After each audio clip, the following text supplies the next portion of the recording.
Welcome to Solve. This is a SaaSOps Live virtual event in 2022. It seems like 2020 plus one, plus another one, but this is 2022. We've been doing mostly the same thing for the last 24 months, and it's going okay. This is episode 28, and we're going to be talking about emerging tech. What are we as SaaSOps professionals excited about? What are we looking to test, buy, deploy? Maybe for our businesses, for the corporations we support, or for our own personal use. And when we talk about personal use and we continue to work remotely and we have hybrid working, what types of home tech could make its introduction into business use? More use of virtual reality headsets. I saw that there was a post that Google is developing a VR headset. Could voice and voice search and voice activation and automation that we use so much at home make its way into more of our corporate world? So welcome, everybody. Thank you for spending your Friday afternoons here to discuss these topics. So who has already spent their 2020 budget on something new and shiny? Is it a drone to deliver those mice and keyboards that people working from home need? Is it a VR headset so you can pretend that you're in the data center, and that augmented reality when you're instructing an end user how to replace their own RAM because it needed to be replaced? It's coffee equipment. It's what? Coffee equipment. Coffee equipment. New emerging tech in coffee filtering and automation. As long as your coffee machine is, I've always wanted to have replicators. I can't wait for the day when we have replicators. Everybody's saying, obviously the first thing we're going to ask for is, this is where we all say, pizza? Well, clearly it's a new iPhone. We have a replicator. Everybody after three, we would say, tea, Earl Grey, hot. Yes. I see. Did you see the XKCD comic about that? Pretty cool.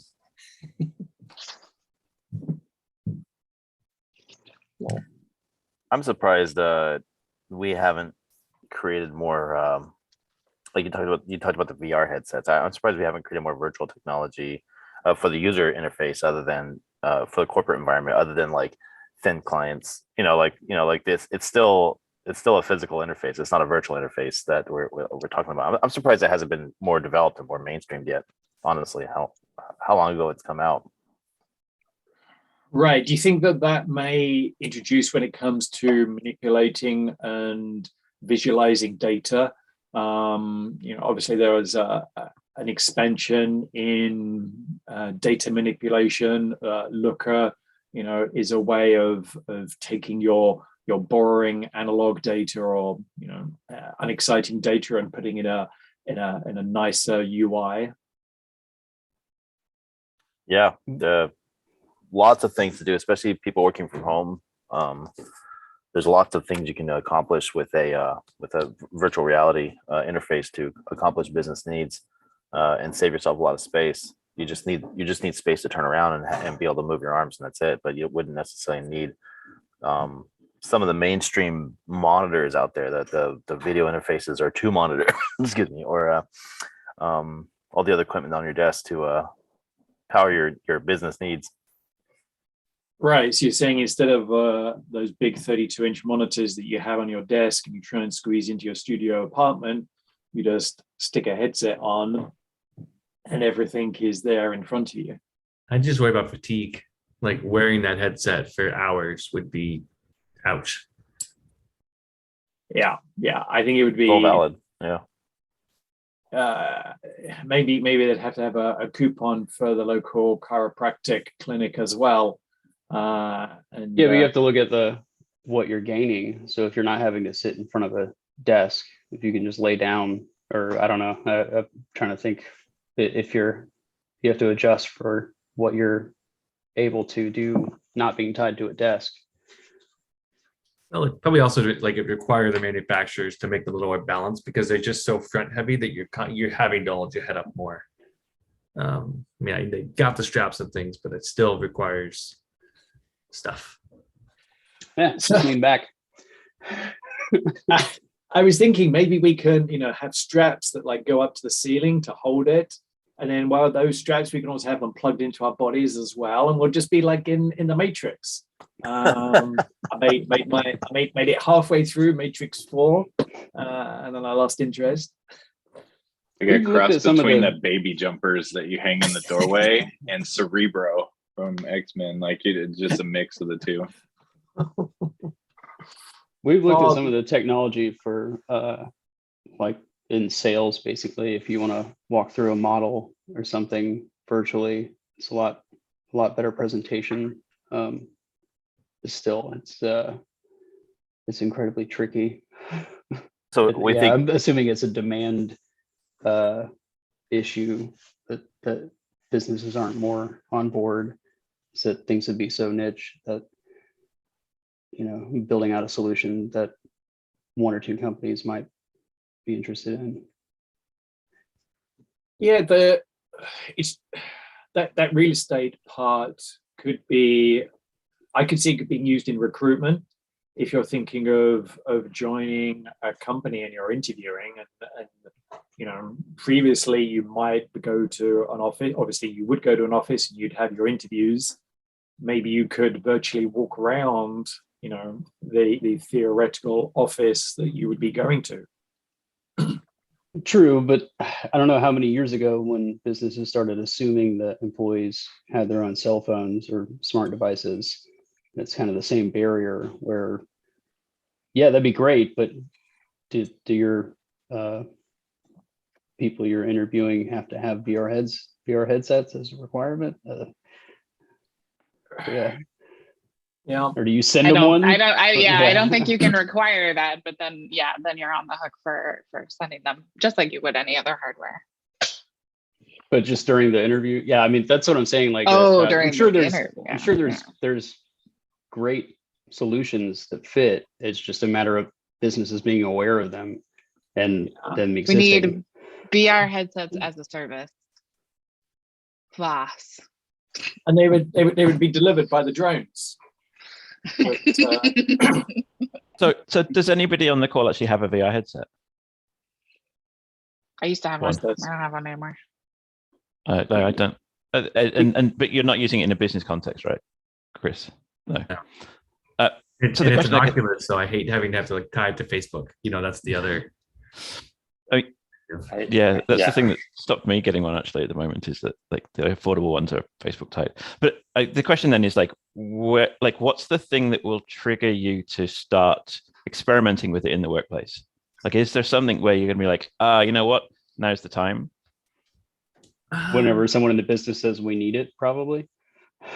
I keep looking at the virtual desktop stuff, and I just haven't tried it yet. I just do it.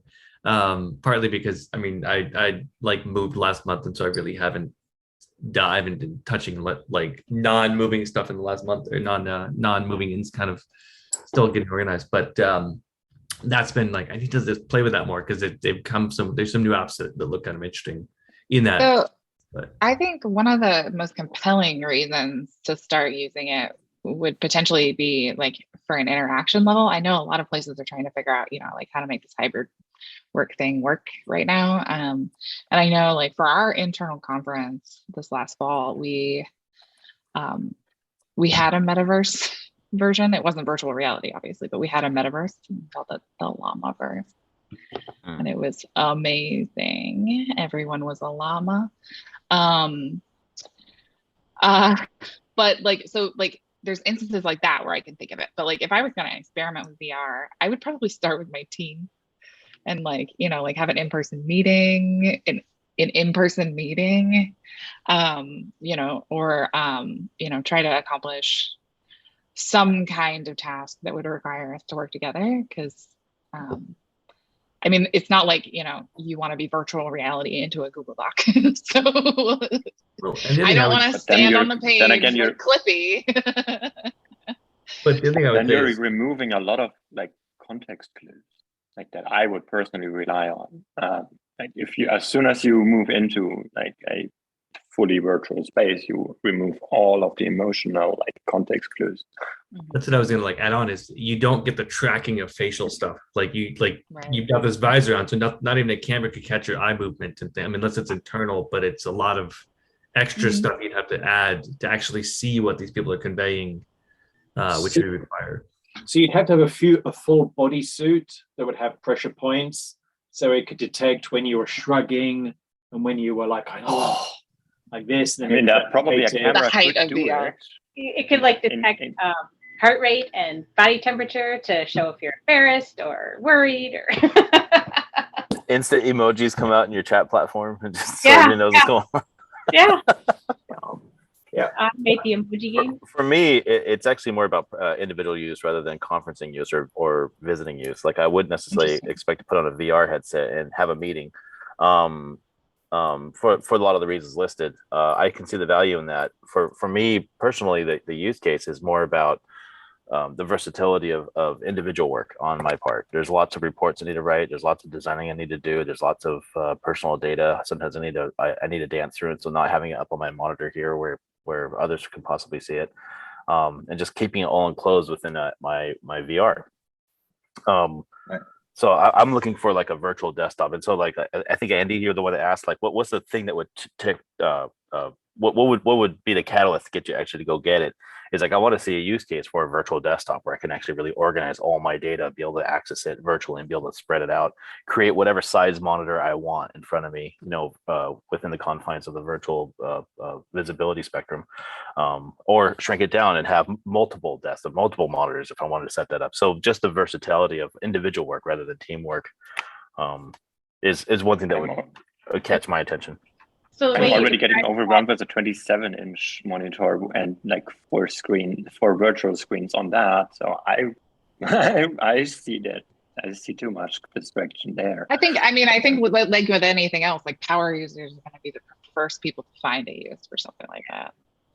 When you describe that, I visualize like all those tabs you have in your browser kind of get organized more 3D and more visual, right? So that you already have all that work in front of you, but a way to organize it in a 3D movable way so that it's more functional, I guess. Yeah, it's like those scenes in the films where they've got like all the filing cabinets, and you can like whiz your way through all the filing cabinets all at high speed. Yeah. I just want to. So actually, one of the things that I'm curious about then is control, right? So one thing is to actually be able to see all the things. But even as people are talking about it, they're like, oh yeah, and so I want to be able to see these things, and I wonder whether the control that we have now is fine-grained enough, and that you can move around within those worlds to the degree that you want to for the kinds of work you're talking about.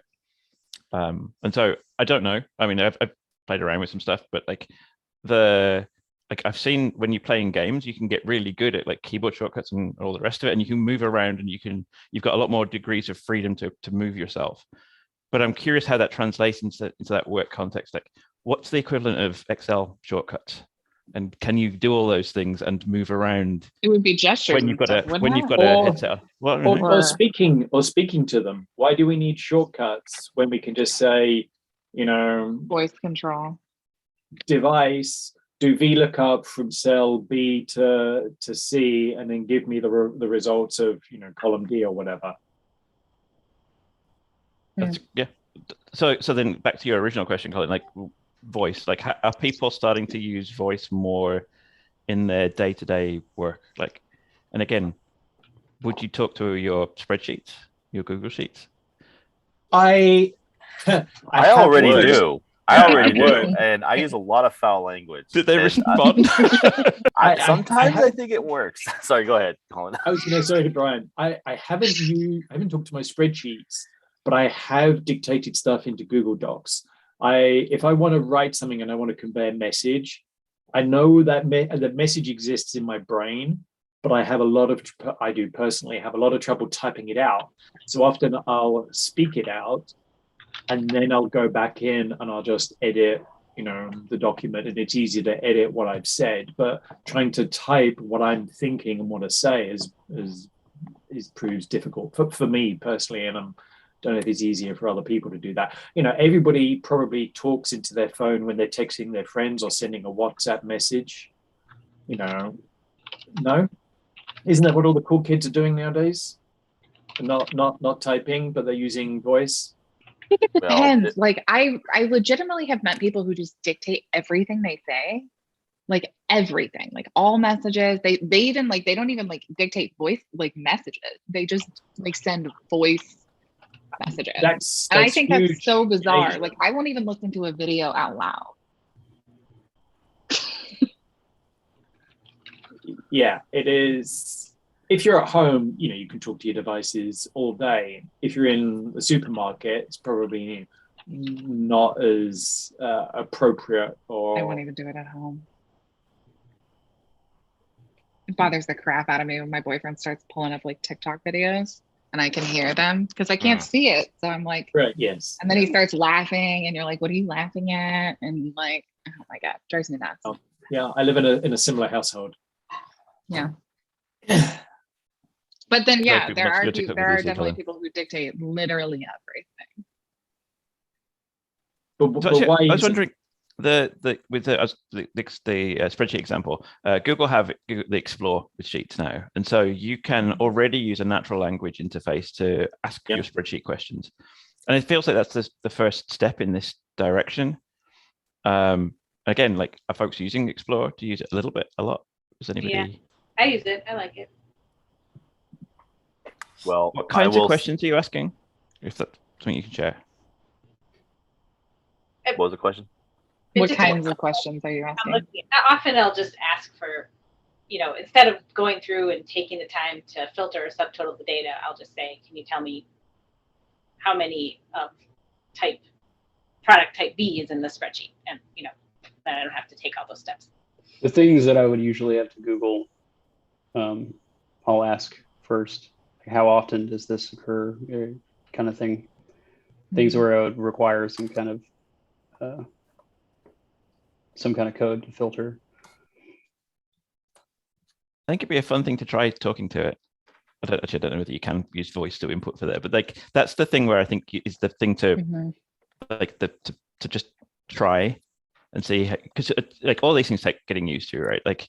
No one, even video, right? You're not used to being on screen until you get used to being on screen, and so you have to push yourself over those little humps. Yeah, I've seen very successful implementations of fully voice controlled article writing and stuff like that. We had article writers and content writers and stuff like that. They use Snapdragon or other tools like that to be able to talk their way through articles, and that way they're just not click clacking typing. They're just they're basically just sitting on their desk kind of like this and just voicing out. I watched them do it and it was amazing. They got really good at it. But it was great for being able to write out dialogue and be able to write out content and then be able to do very small edit to that content to kind of rearrange things, delete sentence, add paragraph, content right. So I was like, that's really cool. I can see where trying to input data into a spreadsheet and be able to navigate on a are we using battleship terms okay, column A, row 3, enter if error parenthesis equals if error, damn it, start over, delete cell. You sank my battleship. But that would obviously be the technical way of doing it, referring to those columns, but maybe you'll be able to use natural language, use the third column in, fifth row down, compare this to a column that has all of the fruits in it. It might not say fruits as the tab, but as the column, but it might have a list of fruits if you're big into selling fruits and monitoring it through your spreadsheet. Is eye movement tracking going to be something that's pretty standard in VR? Because it seems to me that navigation, right? What we're talking about now, where we're selecting cells and something like that, that's something you do with a mouse or arrow keys. And so I'm thinking what could you use with a VR headset on that would do the same thing? And that would be eye movement tracking. Yeah, eye tracking movement, right? Where the cell highlights as you move your eyes. Wasn't sure if it was part of your question, but there are a few headsets out there that are exploring eye tracking. I don't know what they're doing with it, but it is it is features I'm saying. I would assume that it's for point where the gun is pointing, because most VR headsets are for probably first-person shoot 'em ups or a car racing game or something like that. But yeah, often they have controls, don't they? So maybe you pull the trigger, and then you move your head, and that moves the cursor around the screen, and then you can target your cell. Like eye tracking. Right. Yeah. You initiate the eye tracking with a mechanical symbol. Yeah. That would be better. Some of it is about like just actually face tracking so that you can do gaze tracking so that you can like communicate better with other people. That certainly is part of the deal. How well, and eye tracking would help with the sort of like communication scenario, right? Yeah. Because you would at least have an avatar that could like do things based on what you're doing with your head. What about the other side? What about listening? Have people like there's MG Siegler talks about so he is an auditory person rather than a person who likes reading things, and so we'll often have an earphone in, and instead of reading content all the time, have it play through his ear at double speed. And for me that sounds awful, but I'm curious to think about like how people are starting to use different technologies to consume information at the same time. And again, that ties in with that speaking, right? Because then you can. There's someone on Tucker's team who literally only listens to stuff at double speed, and he gets really annoyed when he can't. Once you get used to it, like you're really used to it, and you can consume information at a much faster rate. Actually, some of the digital books I've downloaded, including some of the books from Google, the SRE book, I think I recently downloaded. I play that at 1.15 speed, 1.20 speed back. And so it just reads me the book back and I can understand it just fine at that speed. Mm-hmm. I watch really slow YouTubers. I watch them at 1.25 or 1.5. Because if their talking cadence is like, I'm like, please just get to the point. It's good for me though, because I read really slowly, just the way my brain works. I can't read well at all. I can read, but I can't read fast. And so having that option has actually been very helpful to me to I have a similar problem. My finger gets really tired as it goes across the page. I used to listen to like ages, like 3-hour long podcasts and stuff. And at some point I got so annoyed I listened to them at 4x speeds, 3x, 4x speeds on Pocket Cast. Because do you actually understand it at that point? The entire podcast was usually mostly about like having something playing that's not music. So it wasn't really about getting information in. It was mostly about not listening to music or something. I think you just have to be careful about it because consuming dense information can be really difficult if you don't give yourself time to process it as it's coming at you.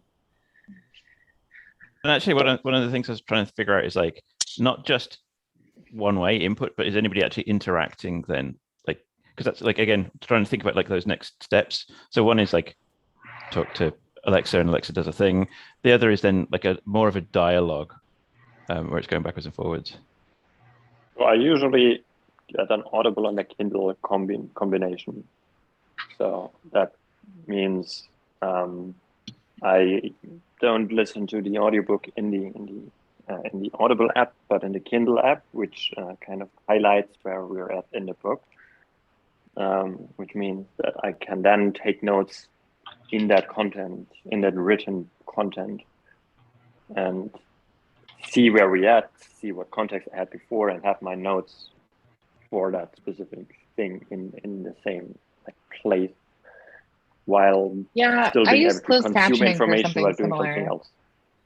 I use closed captioning for something similar, in the sense that like if I'm taking in the information both auditorily and visually at the same time, then I can usually get more out of it than if I just take it in one of the ways. Because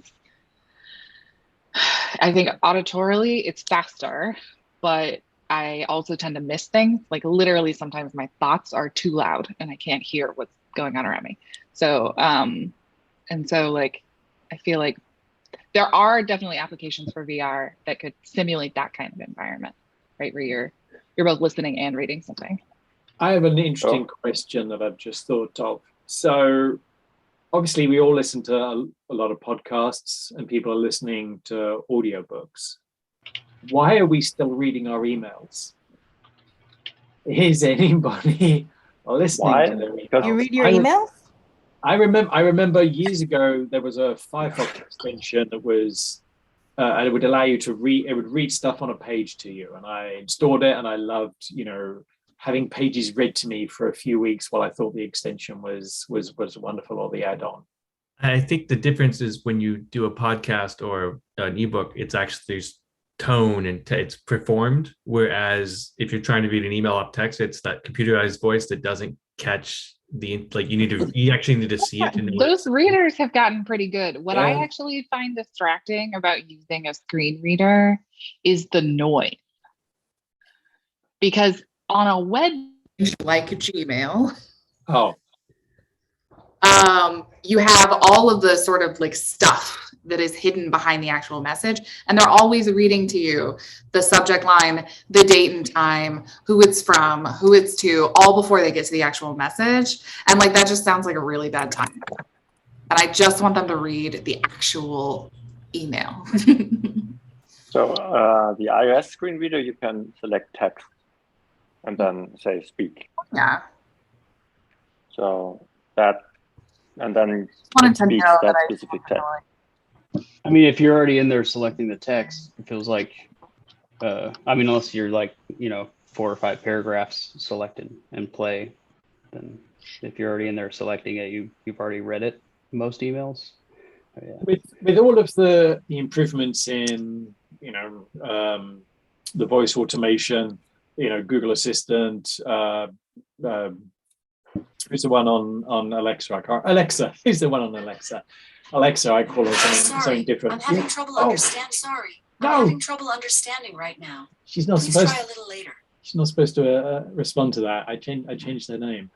But their tone is perfect.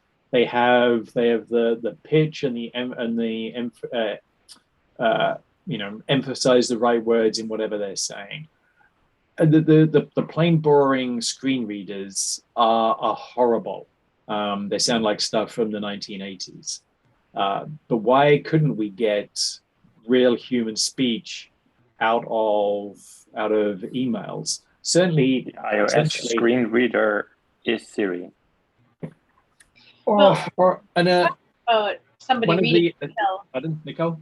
If you're talking about somebody reading an email to you, what about like the new Slack feature where you just drop like an audio or video message in the channel and you're not even typing anymore? So instead, you're just sending audio. I guess it's voicemail, but different format. Marco Polo for business. I think the thing is like we all sort of accept that email is never fucking going away, no matter how bad we want it to.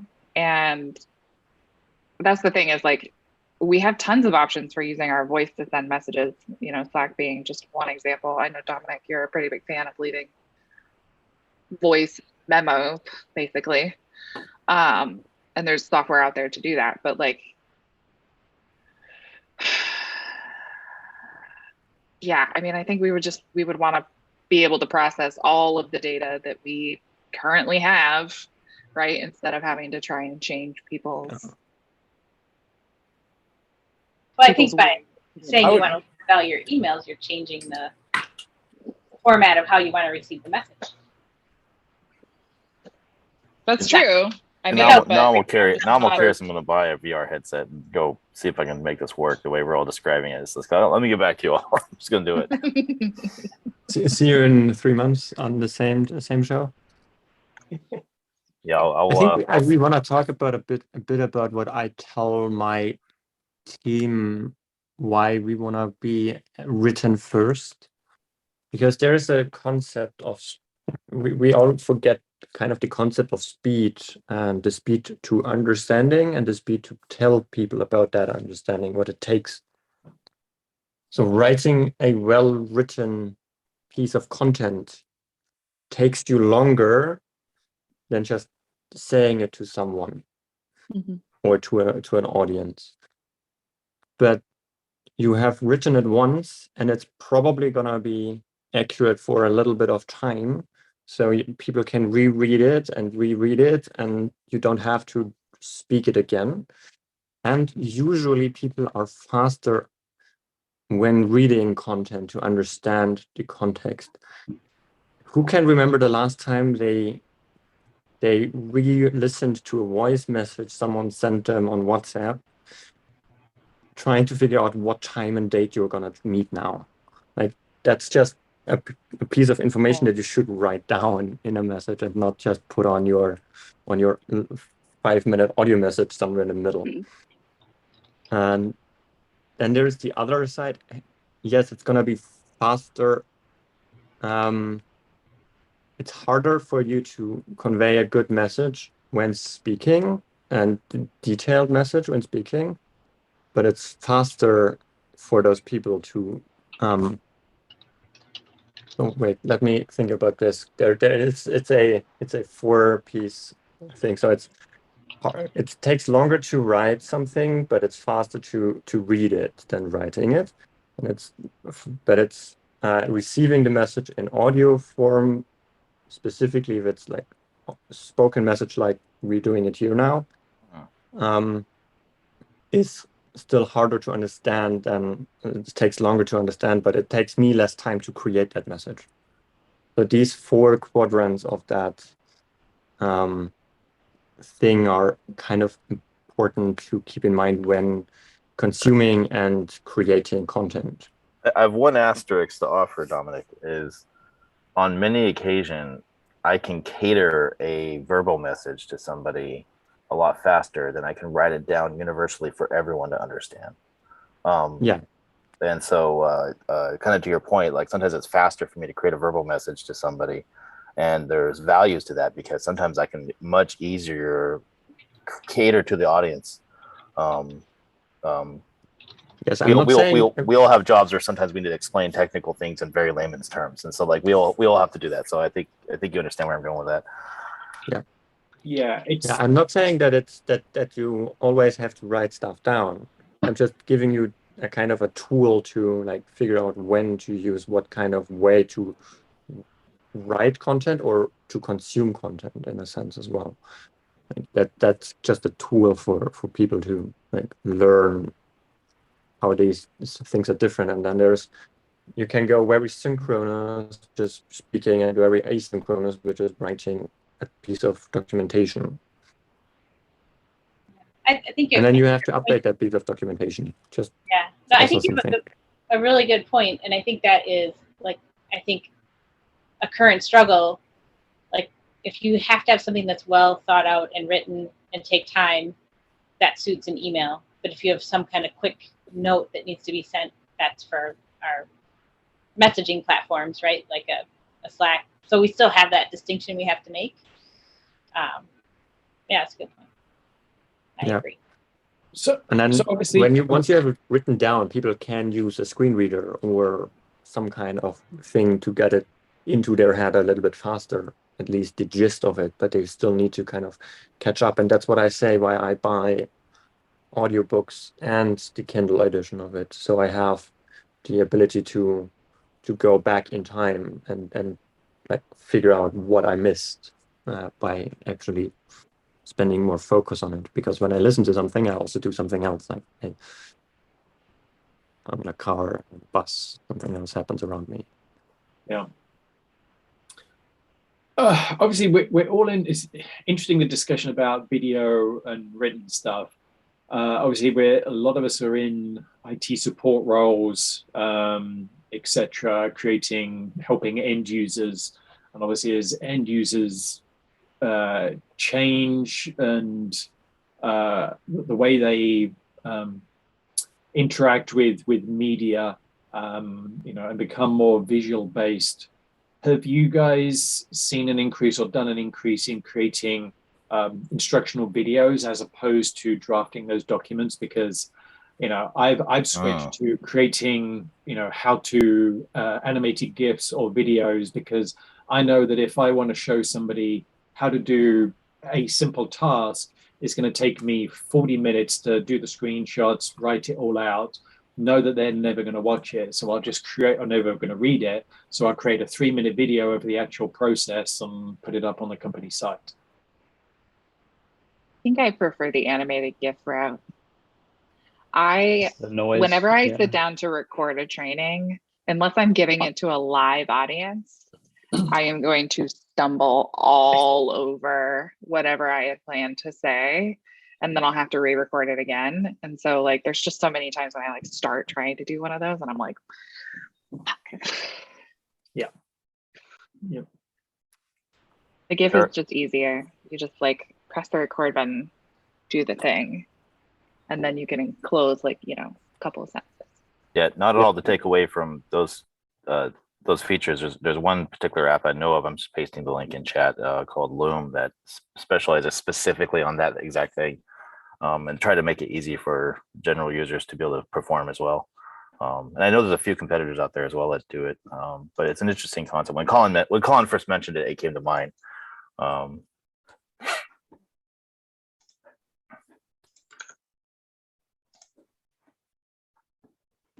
It's simple. It doesn't really introduce any new feature or functionality that if we're very Mac savvy, or if we're very Windows snippet or animated GIF savvy, like we can do this pretty easily. In this particular app, yeah. So we've been experimenting a little bit with Threadit, which is it's Google Area 120's. I've been experimenting in the same area, and it's one of the things we've been looking at. It's like it's like essentially it's like short form messages as video, and you can do either GIFs, like short GIFs, or just short spoken video. It's really interesting in the way it changes the way you interact, because you like at first you're like, oh, I'm on a stage, I've got to prepare and do things, and after a little while you start to get a lot more comfortable just being like, yeah, this is what I'm going to say, and say it, and say and send and say and send, and sort of add things together. But it does take a lot of getting used to. Yeah, love it. I will try this. Is this open to everybody? Can we put it in like the show notes? Threadit and Loom, they're both public. They're both available on the internet. Threadit is open to everyone. There's a like, as companies, you have to, there's a certain thing you have to go through permission, like for company domains, but as an individual, you can use it. Right. And then with companies, I think you can ask them. There's like a form to fill in on the site. I think TikTok also works for everyone as well. I find it a lot, working with teams and asking your teams to do something. I find it's a lot easier to ask them in person in a daily catch up or a weekly catch up. So rather than writing a long, boring email, which is going to take longer than me, explaining in 30 seconds what we need to do, or 60 seconds in what we need to do, and showing them. So this sort of short snippet app video idea would be very beneficial. All right, we've got about 10 minutes left before the top of the hour, and we all turn into pumpkins and go to our next meetings. And we've got some great people joining us. Chris down there.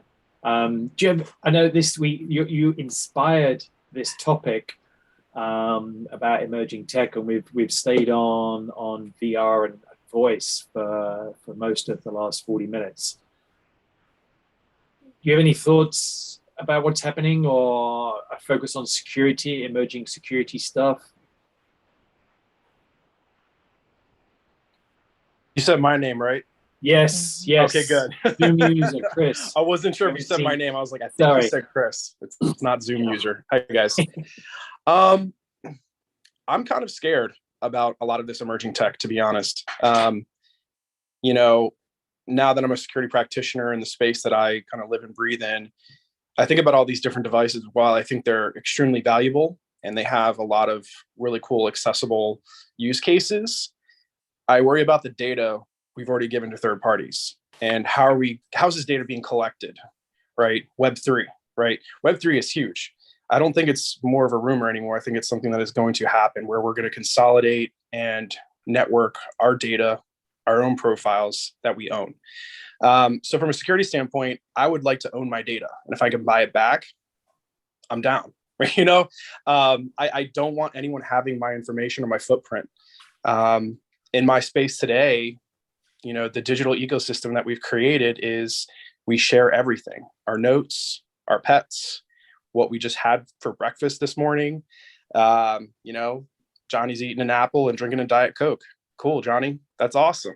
But it's so much information that we're giving out without even knowing it behind the scenes.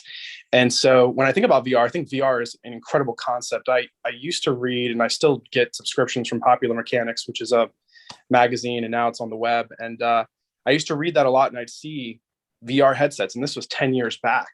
I didn't even think it was possible. I didn't even think it was a thing.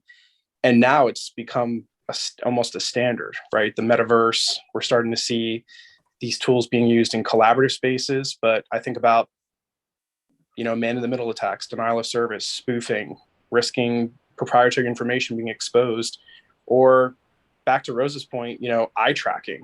I don't know that I want someone tracking my eyes and what I'm looking at. I don't look at anything sketchy, but I also don't think that's a thing I'd want to have as part of my day-to-day, you know, operations. You know, I'm here to protect the integrity of what we provide as a service, and making sure that we're very secure aware, right? It's like Monsters Inc. We scare because we care. That's literally it every day. We have to find better ways to secure our assets. And I think with these devices, the conversation needs to start with security first mindset. It can't be in the stage 4 of QA/QC of, oh yeah, we thought about security. We're going to just kind of put this over here, and we'll do this in phase 2, phase 3, down the maturity pipeline. It doesn't work that way. It should be the first topic of discussion whenever we're looking to, you know, implement some type of new device or solution or delivery service or some system. So I think this year and moving in the next 5-10 years, I think we're going to see a huge shift in the cybersecurity space. I think we're already seeing that already, but it's going to get very interesting to see, you know, more security focused conversations happening, and keeping everyone really abreast of what's going on. So we'll start to really fixate on the people, the process, and the technologies. All of this comes into what we do every single day. We're trying to protect everyone from having their data breached or compromised or branded in a bad light. So that's my TED talk. So that's amazing, and you've created an entire subject and topic for another discussion. Absolutely, I'd be happy to talk about it. You know, with Google Workspace legacy free shutting down, and a lot of the questions about, you know, people not wanting to have to pay for Google, it's, you know, or another service is like, do we have to once again spin up our own email servers that we all used to do in 2010 because it was cool and trendy on a VPS? So yeah, a lot more material for discussions.